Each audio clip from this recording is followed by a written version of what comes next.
morning, I'm Bruce Clement. I live at 173 Pine Ridge Loop and have a lot on number 1759 Woodpecker. So I've got considerable money and time invested in this neighborhood. My family's been here for 35 years.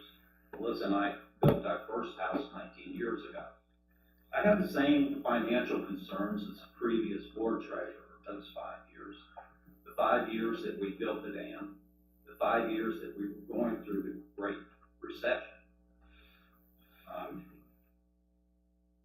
This just is troubling that you would want to make any changes. We just made changes, if my memory serves me, either 2 or 3 years ago, and took it from 75,000 to, I think it was 120, and now you say it's indexed up to 125,000. Correct. That should be plenty for the board to spend without having the membership vote on any other expenditures over that amount. I have the same concerns that my colleague Mark has. But the other thing I'm concerned about, and it's also financial in nature, and if you got two treasurers up here that are concerned about finances, you might want to kind of think about things a little bit. We got $5.1 million in reserves, according to the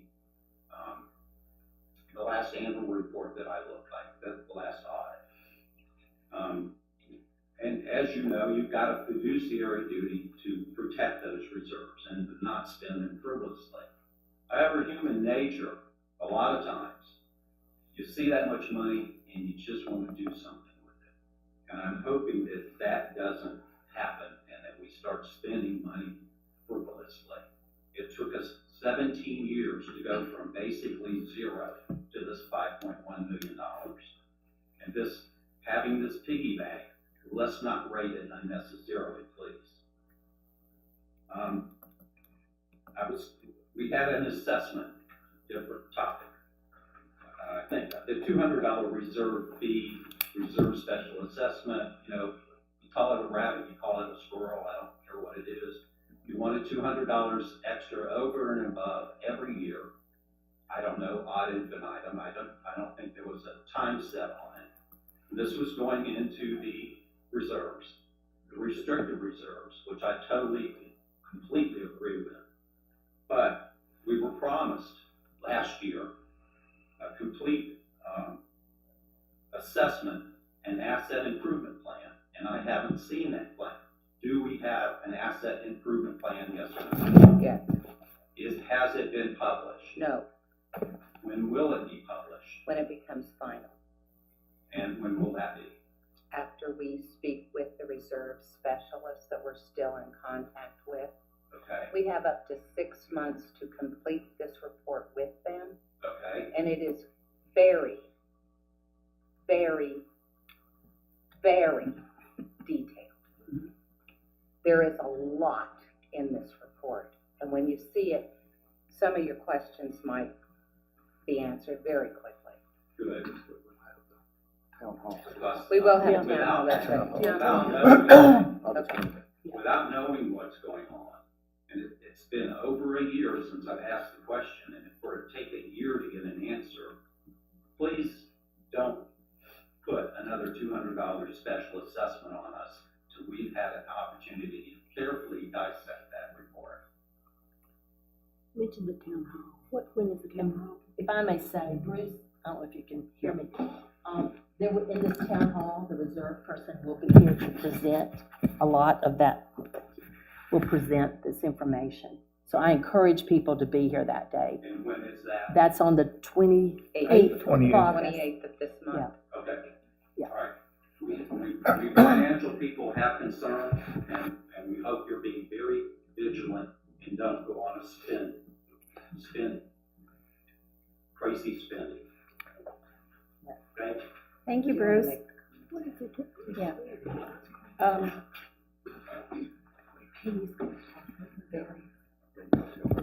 Yeah, so Peggy, we're going to address your concern at a different part of the agenda. You are actually on the agenda, okay? All right, so next is Jerry LeBaugh.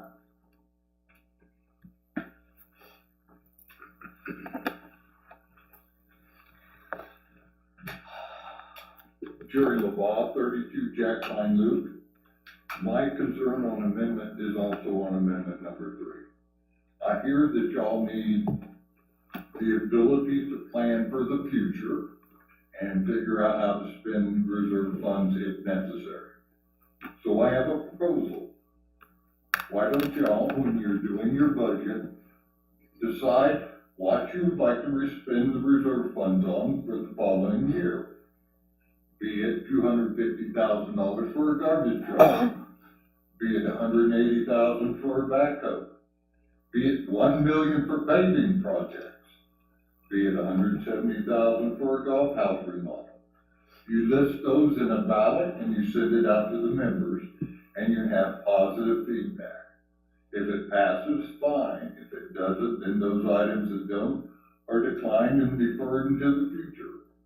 You could even go so far as to go for a second year on the same ballot and do another $1 million for paving projects, etc. I have an issue that anyone in this audience would give a blank check to a family member or a trusted friend to spend their finances. And that's what you're asking us to do. Exactly. And I am not willing to give you that authority. Thank you. And if you have a question, if I've misspoken, please explain how. No, Jerry, you had those numbers are correct. So the other speaker has a different topic, so I'd like to make some comments. It wouldn't be that the property owners would be giving the board a blank check. For the first time, we have this professional reserve study.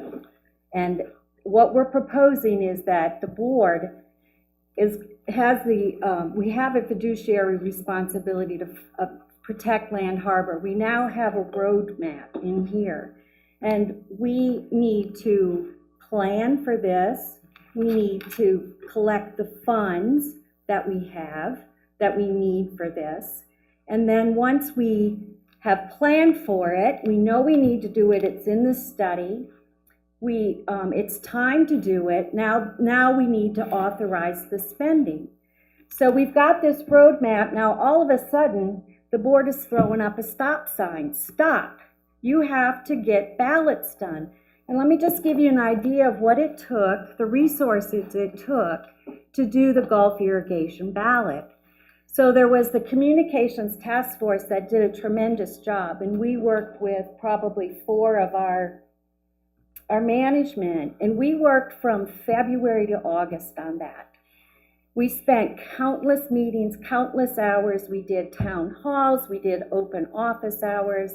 We did it in the weekly briefs. We did it in the Harbor Lights. What are some of the other things we did? I mean, we did flyers. We had a whole ton of meetings. We developed our message. We put the message out to the property owners, and the property owners came out in force to vote for it. We had, I think it was a record, over 900 ballots cast, almost 900 of those were valid, and we got 89% of our property owners to approve it. So we did all of that. We spent a lot of money on that as well.